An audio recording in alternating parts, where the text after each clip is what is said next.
Paul Spradley, thank you so much for being a part of your Best Day Yet podcast. We're honored to spend the next 30 minutes with you. Dr. Paul is CEO of the Care-Based Leadership Collaborative. Why don't you talk a little bit about your leadership journey? I know you were at Robert Morris for a couple years in education. What really made you decide to take that step out and start your own business? Yeah, so I was in higher education I was in education for about 15 years, and in the beginning of February, I had this opportunity to submit a contract out for a large company to do diversity training. Now, I've been doing diversity training sort of on my own or in little offshoots since 2014, so for a long time. Not actually before that, since 2007 I've been doing the trainings. 2014 really started doing that more holistically.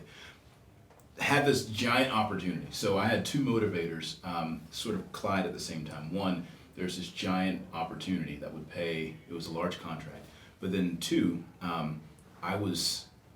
my dissertation work was it is in a way, I talk about diversity in a way that people can connect with in a way that's easier, right? Yep. And so I was like, man, I'm getting traction on this. I've presented more since I've graduated on my dissertation around this idea of care-based leadership than I did when I was in school or when I was writing around professors and stuff. So I had these two sort of motivators and they collided, and I ended up taking a buyout opportunity from the university, and I would say the rest is history. And I was actually looking at some of your stuff on LinkedIn, and you recently started a podcast.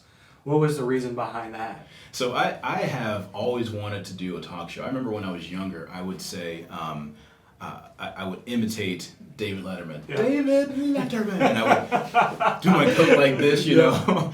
So I love the idea of talking to people, and I think I'm just naturally curious. So I like talking to folks, asking good questions, and then sort of asking questions from the way of a listener. Like if someone else is listening, how could they pull information? Yeah. So the podcast made a lot of sense. We started recording yesterday, and would like all of your folks to subscribe to the podcast. It's going to be really good because we're talking about diversity from people who are doing it in different ways, right? And so if you struggle, I had a teacher once say, I really struggle with embracing Muslim students just because of how I was brought up. If you understand your struggle space, this is going to be a great podcast for you because we're giving tips all the time. If you don't understand your struggle space, but you know that you could be better in social relationships, this is going to be great for you. If you just want to chuckle every now and again as I make fun of the guests that are on the show or whatever, listen to the podcast. It's going to be a lot of fun. And what's the name of your podcast? So the name that we went with was the Paul Spradley Show. Okay. And the reason that it was so broad is because it gives me the flexibility. Because this season, for instance, the focus is living care-based leadership. Next season, so after we get a couple episodes recorded, we're going to be looking at leaders that are in really high positions and how they sort of strategically make this happen in workspaces and faith spaces. Very cool, and I'm looking forward to listening to that because I know I have a lot to learn as well. And I kind of want to just take a pause. You're here now. You transitioned from education into being a business owner. What was your leadership journey up to education, going to get your doctorate's degree, which is, oh my gosh, that's admirable. That's incredible that you took your education that far and now you're your business owner. So what led you up to that point? What were some of those landmarks, so to speak, that really took you to this place today?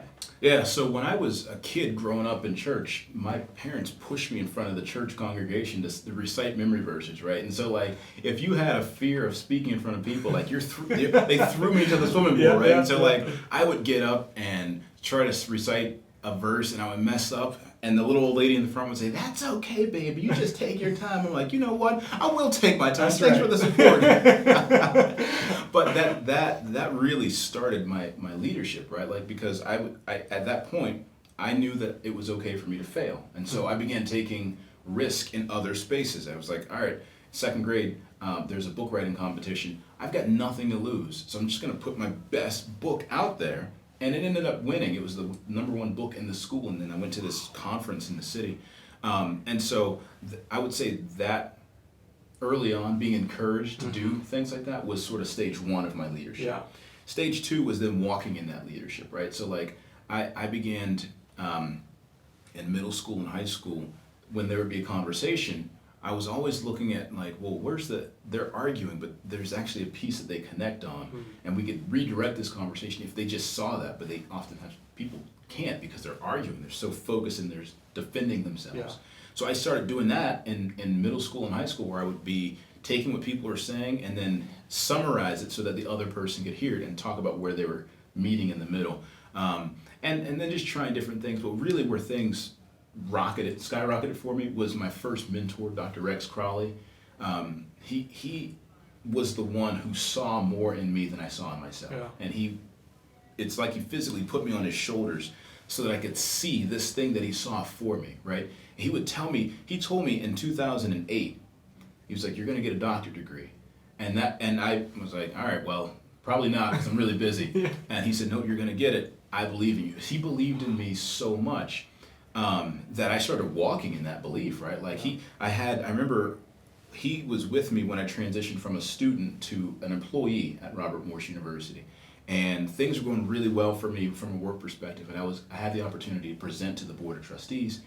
He says, you're going in, let's practice. So we practiced. He gave me a few pointers and then said, all right, you got this. Gave me a fist bump, and I went in and I killed it. Like I knew that I had someone that had my back. And so for me, leadership has always been people who've seen qualities in me, and then they've helped pull those things out, right? Like, and that's interesting because I talk to a lot of leaders, and that's one of the common threads that all leaders have across the board is someone believed in them. Right. I think that's such a great testimony to mentoring, and I know that's one of the legacies that you want to live is somebody that says, you know, Dr. Paul Spradley believed in me, therefore I'm going to believe in somebody else, and then you create that almost chain effect where it's like you look back and you, oh my gosh, look at all the ripples in this water.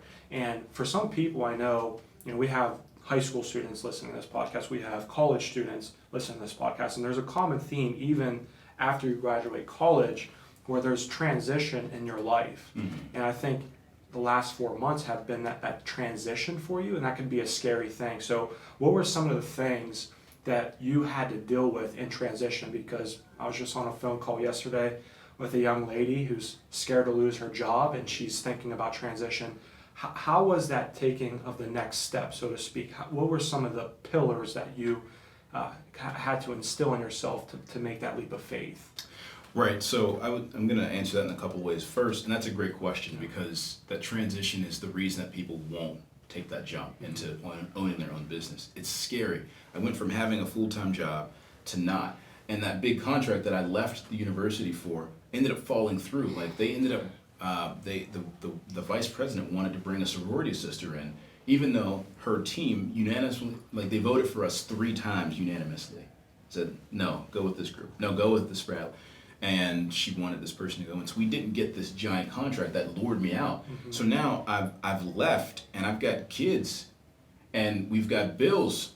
And I have nothing lined up because like I was leaving to work on this giant project that isn't there. So very quickly reality set in of I've got to grind every day. But I heard something, I was listening to a podcast and I heard a woman say, when I made God the CEO of my company, things change, right? It takes pressure off of you, right? Like if to not be the CEO, to make this, if I just check in with God, or you know your higher power, like I check in with God and say, all right, so where are we going this week? And it has, so the transition has been tough, but part of my leadership character is I always take calculated risk, and I was prepared to, you know, work at Walmart and Uber to bring money in, but God is like blessed, right? Like so we've had contracts coming in here and there, and so even though I'm still on the front, even though we're building this thing that has been sort of, we've been building it for a long time and are just now officially doing it. The transition has been scary, right? It puts a strain on your relationship in my family because I'm bringing in this, now I'm not. But we have to keep making sure that we're bringing in this amount so that our bills are being paid. At the same time, like there's this passion that I have to help make sure that people really are treating each other better, right? Like I feel like that's what I was called to do in life, is to help people treat each other better. with special emphasis on historically marginalized people, right? So like people across the board, people want to be good. Can you explain that, marginalized people? Because I think some Right. people might just say, this group's marginalized. What do you consider marginalized? Yeah, so I in America, marginalized is everyone that is not a white man. Okay. Okay, so, and that doesn't mean that white men are bad. It just means that the way that our country was set up was for them to be well above everybody else. So access to places, financially, like you're set up, because that's how our system. Who set up our system? They said we want to make sure that we protect ourselves, and that we're good for generations, and it's worked, right? And so then you have people that deserve to be in certain spaces, and they haven't been, right? So you look at the wage gap in Pittsburgh even of men, what they're paid and what women are paid. And men will make $1, like for every dollar that a man makes, women will make 73 cents. Wow. For doing the same work. For the same work. Same work. So they're marginalized. When you look at how the community has come together to support, when we had the shooting at Tree of Life, there was really rallying around the Jewish community. And there wasn't the same kind of rallying when we had violence happening in other faith spaces, right? Like and so we just have to ask why and go backwards and say, well, who are all the folks that are marginalized and why are they marginalized? What got us to this point? And so really what I do in our trainings is the first piece, whether we're in faith spaces, whether we're in corporate spaces, whether we're in educational spaces, the first thing is to humanize people and to understand that there's relationships are broken, and it's not always your fault, right? Like there's just stuff that's been passed down to you. So you think it's more conditioning? We've been conditioned as humans to look at people more as objects than actually somebody with a name who has a story? Absolutely, in two ways. So systematically, right? So when you look at, when you're in school and you're just sort of learning and regurgitating information, and the books that you have don't have people with disabilities in those books, and the only representation of people of color is slavery and when the Native Americans met the Pilgrims, like that, those very few stories. So I have a very limited understanding. So I myself, as a black man, don't have a value for black people because I've not been taught that. I'm in school for 8 hours a day and I'm not getting this. So there's systems, but then there's also, it would be, so at Thanksgiving, when Nana says something slightly racist, those black people really are bringing this country down, and nobody says anything. Well, that mindset that was passed down to her from her mother is now a part of this culture because no one has addressed it. No one's pushed back. So even though I haven't said anything, I still am owning that. And so my building blocks of who black people are has been developed by Nana and maybe the way that she thinks, and no one pushing back on that. And that's been built back from her by her Generations. mother. So it's generational and systematic. Yeah. And I remember when we met you at a coffee shop, I was just blown away by you and your story and your passion and what your cause is, what you feel like your purpose is. Talk a little bit about that, because is there some type of pain in the past that has caused you to do this now? What's your why? What gets you up every morning to say, this is why I'm here on this earth? So I have two ways to answer that question. My present why right now is I have 2 daughters, 2 black female daughters, and one of my daughters is dark skinned, and research suggests that a year ago, by the time she's 5 years old, she will begin receiving messages that she is ugly, that she's unattractive, that she's less valuable than white peers, her female peers. So, and she's getting these messages, and people will say, well, no one's telling your 5-year-old daughter that she's ugly. But when she goes to ballet, and because her hair doesn't go into a ponytail that hangs down on her shoulders, the bun that she has is unacceptable. Well, I wish my hair was like her hair because then I wouldn't get in trouble. Right? I'm 5 years old, I'm internalizing that. So my why right now is to make sure that my daughters grow up in a world where they are valued as women with incredible minds, with integrity, with great work ethic. My why before that was that I have had experiences, like I've been in rooms where I was the expert in the field, and still my voice was not acknowledged. People, like, I would literally say something and hear a colleague say the exact same thing, and then everyone said, man, that's a really good idea. That wasn't his idea. Like, he rephrased what I just said and packaged it as a brand new idea. And so I have struggled myself with my own voice, right? Like, does what I say matter in these spaces? And so I would not. I would sit back and be quiet. And that was one of the things that my mentors kicked me out of. Like, they helped me relearn this concept that I'm not good enough. That's heavy, man. There's people that are walking around with that weight of, like, I'm not good enough because I've been taught in my school that I'm not good enough. I've been taught by my interactions with public officials that I'm not good enough, that I'm a second-class citizen. So they're carrying this weight with them, and they don't know how to navigate out of it. And so I feel like when you talk about my why, I have the ability to connect with a bunch of different people, right? Like, I don't talk the way a lot of black people talk, and so that gives me access into some white spaces. But I also am fully black, right? So that gives me access into black spaces. And I also listen really well, so I might be able to go into an LGBTQ community and help them understand the tension that's happening between them and another group because I have this ability to listen, right? So I'm able to go in and listen and understand, and at the core meet people where they're at as people. So let's get down to, like, practical application. Say, here at Center for Victory, we want you to come in and educate us. What does that look like for businesses and organizations that maybe they don't even know that they need diversity training? What are some of the steps that you take initially to come and to bring awareness around this idea of organizational climate control, or whatever So we talk about inclusive cultures, right? Inclusive, so what does an inclusive work culture look like? Yeah. A lot of times people they don't recognize it because they've never had to ask, right? Like, and so there's an organization that I talk to even here, they're in IT, they've never had to think about what does it mean to bring in a person of color, because they're good, they're like, we're small, we don't really need to think about that. So some of the things that I would do, for instance, if you were to bring me in, is first an assessment. I'm going to see, and one of the things that's unique about us is I want to start with your strengths, right? So there's research that talks about the validity of a strengths-based approach and how that can translate into greater work longer. So if I'm starting with what you're strong with, that at least when things are getting tough, you can go back to this thing. Like, we do this really well. We build a really good community by having lunch together every Friday, whatever that thing is. Yeah. So we look at your strengths first, but we do a total assessment. So that means talking to folks at the top. That means talking to folks in the middle that are managers, and then talking to some of the employees to understand what the culture is like.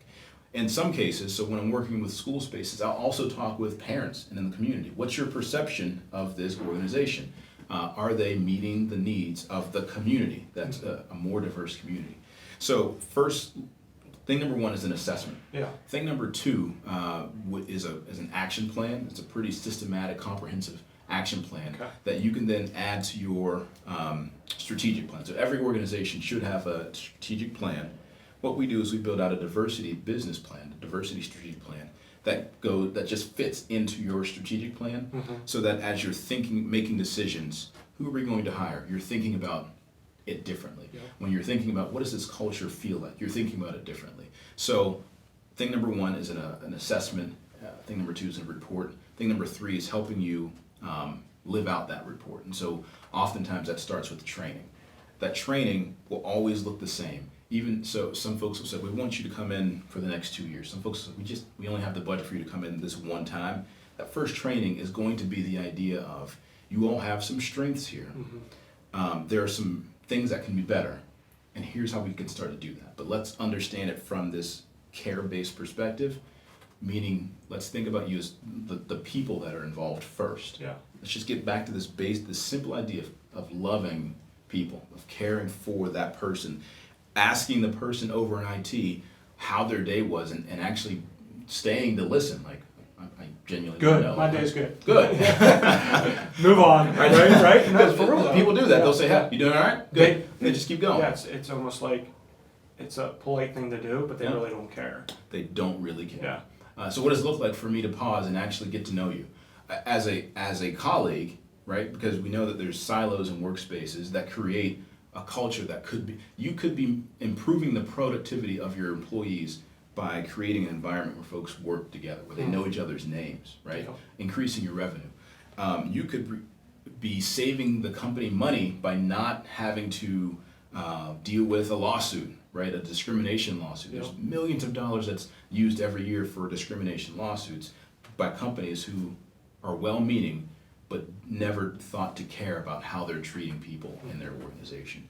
And then there's folks that will leave. Those I can't continue to work here because I feel alone. I feel excluded, and this company doesn't support me. So now I've got to pay money to go through the hiring process again, and then waste time sort of with that whole hiring process when I didn't have to, right? Like we could have done some things back here. So level 1 is an assessment, level 2 is a report, level 3 is training, and that training could be anything from sort of a 2-hour, let's hash some things out, and you all kind of go from there, to a sustained, maybe 30-hour thing that happens over the course of several years.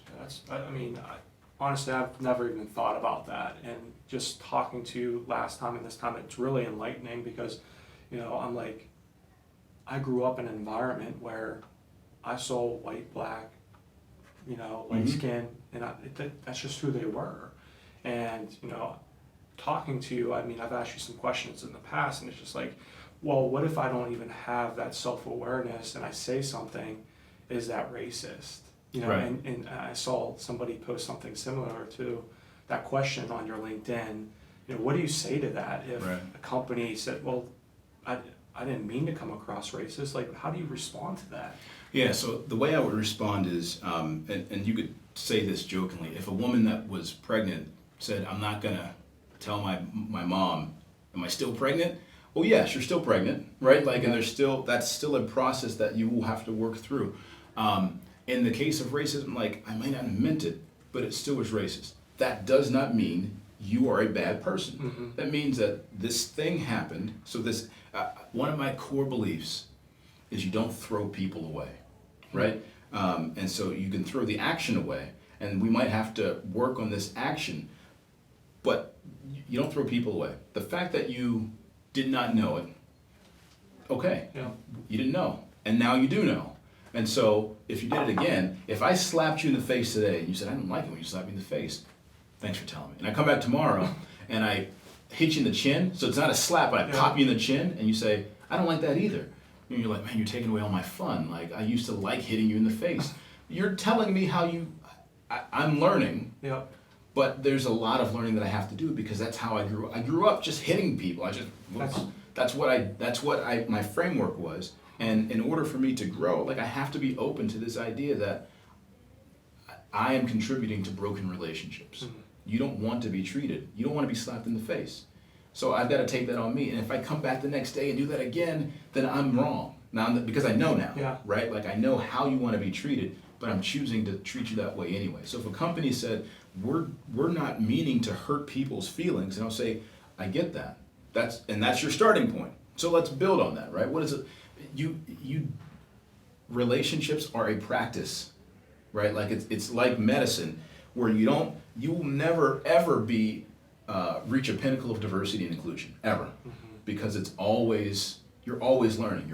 So as a diversity trainer, I'm still learning about cultures of people that I've just not had a lot of interactions with, right? Like, I don't know a ton about the Sikh religion, and so I might say something that's offensive to one of the men wearing the big turbans because I don't know. His job should be to correct me, or someone should correct me so that I could say, oh, I didn't know that. Now I know, so I know not to do that next time. So one of the things that I say is you're going to mess up, and that's okay, right? Because it's a practice. The idea is, what does it look like for you to keep getting better and better at this practice? What is it, when you say, can you teach someone to not be racist? And I say, well, can you teach someone who's never played basketball to shoot a foul shot? The answer is yes, with practice. I've never shot a foul shot. Okay, well, here's the fundamentals. You're way off. All right, so let's move you a little bit closer and start with just this. And then we move you back a little bit, and so it gets a little bit harder. And It's the idea of getting good reps in with people. Yep. Right? A safe place almost, where you can, like you said in the beginning, like my family created a place for me to fail, a safe place for me to fail. And it's not like, oh, I'm just going to take advantage of that place, but it's a growing space for me. Absolutely. And I want to talk a little bit about kind of your roles as a man, as a black man. This is what you do, but it's not who you are. Right. And I think a lot of times leaders get caught up in what they do, and their identity is attached around what I do. Right. So it's not, no, that's not who you are, that's what you do. Right. But they almost turn it into, no, that's who I am, I'm a businessman. No, that's what you do. Right. So talk about your roles, ROLE, as a man. Yeah, so I would say first and foremost, I love being a father. Mm-hmm. My kids have been away for a little bit, and they're coming home today, so I'm excited to go see them. But I like holding their hands, man. Like that's a fun thing. So I love the role of being daddy. I am growing into this role because I just didn't know a lot about being a husband, so I'm growing into that space. So that's a role that I own. But I also think, I do diversity training, but I think that my role in this earth is a disruptor, right? Like that means if something is going in this trajectory, for me to knock it off and go in a different trajectory. That could be through relationships, right? So I've been a disruptor for men who have been sort of navigating this sort of low key, I'm not going to share my feelings, and then we disrupt that and we go deep and we start talking about stuff that they've not talked about with other men. I've had more men cry in front of me in the past 5 years just because we're being authentic now, right? So that is a form of disruption, but also I can't see this thing happening that should, like this social inequality happening and not say something, because if I don't say anything, I'm permitting it to happen. Yeah. I'm continuing this thing that's happening. So when a person downtown is mistreating a homeless person with their words, I can say, excuse me, that's a human being. You shouldn't talk to that man like that. He's a brother or sister of mine. Yeah. I can disrupt that. That person will be angry at me, but that seed was planted for them to walk down the street and say, maybe I shouldn't have said that. Whatever, I don't like that guy. The seed it's not my job to convert. My job is to plant the seed, to create the space for that person to have the greatest potential to do good amongst people. Yeah. And what would you say, if you would look back, or if you would look ahead 50 years from now and you look back on your life, what do you want to be remembered as? I want to be remembered as someone who mentored specifically men to be their authentic selves, right? Like, I think that in that space of disrupting, like I have really genuine conversations with people because I'm helping them acknowledge that you're both bad and good, and that's okay. Like I still love you with even as a mess that you are, because I'm a mess too. Yeah. I would hope that that people would say that I really committed to helping people be the best version of themselves through mentoring, through one-on-one relationships. Yeah. And last question, as we kind of finalize some things up here, what would you say to company, businesses, or people that haven't taken the time to really invest in this idea of organizational climate and diversity? I would say the short answer is it's going to improve your productivity. What you don't want to happen on the back end is for this to cost you financially, right? So take advantage of it now when it hasn't been a lawsuit, when you're not having to fill a position, when you're not having to deal with conflict internally. And just lay some groundwork. Have a first conversation. I offer free consultations with people who don't even know where to start. Right, like I'll offer a free consultation in these different spaces to make sure that people have a place, a framework to start, and make it make sense to their mission and their value. Yeah. And what's a good resource for people to go to find out more about you? Yeah. So they can kind of start to study this idea of diversity. So the website is the cblc.net, the cblc.net. But also I'm on LinkedIn and I'm posting with some frequency, just snippets and things that people can start doing right now. I'm on Facebook as well too. And also your podcast, correct? And the podcast, which will be starting. That's so awesome. Yes. Good luck for the podcast. The podcast is going to be dope, man, because it's going to be all sorts of people just really just telling their story in these spaces, real people, and how they've navigated, how they've grown, how they stuck with that growth. Awesome. Well, thank you so much for being on the Best Day Yet podcast. We are so thankful that we got to spend this half hour with you, and I know that our listeners are going to be blessed by this, and people years to come looking back at this and watching this podcast and listening to the podcast will absolutely be changed because of the words that you shared with us and the idea of understanding that people are not just objects, but they're actually human beings with a name and a story. So thank you so much, Absolutely. Dr. Paul. We appreciate you, and we look forward to building a relationship. Great, thank you.